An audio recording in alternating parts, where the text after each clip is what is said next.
Komu pripada nasad konoplje in kdo so pravzaprav ljudje, ki pomagajo pri trgatvi? Ta nasad je v bistvu od Inštituta Zelena direktiva, Inštitut za razvoj biotske pestrosti in ekološke kulture. Bom rekla, zdaj ti naši obiralci so večinoma prijatelji, kolegi, žlahta, čisto tako prostovoljno. Zdaj tukaj imamo posejanih hektar 600 industrijske konoplje z namenom pridelovanja hladnega stiskanega olja.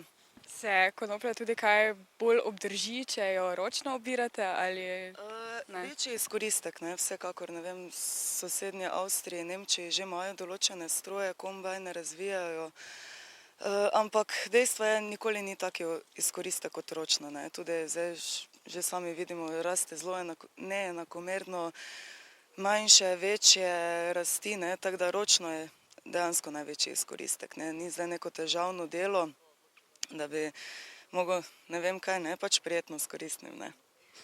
Kako dolgo pričakujete, da boste obirali konopljo? Ja, zdaj v bistvu mi smo z razlogom tudi začeli kaki teden, dva pred tem koledarsko žetvijo, tako da predvidevamo to v 2 tednih, da bomo poželi. Imate kakšno posebno varovanje?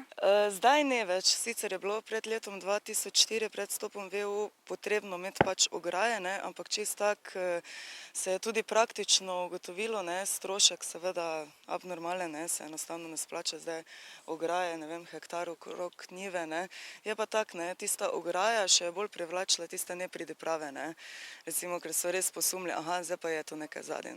Je sicer potrebna neka dodatna birokracija, vsako leto znova na ministrstvu, da se izda dovoljenje, zdaj nekih kakih konkretnih komplikacij ali pa posegov pa ni.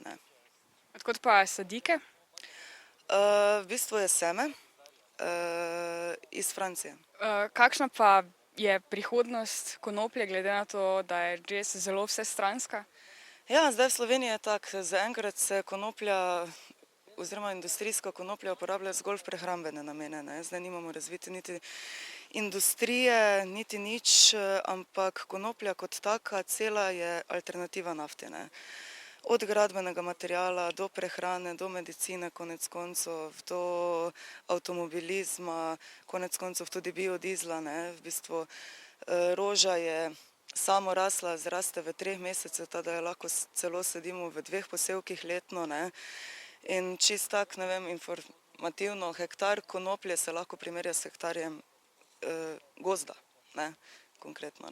S tem, da konoplja pač zraste v 3 mesecih, šuma pa raste, 30 let, kar je sigurno razlika.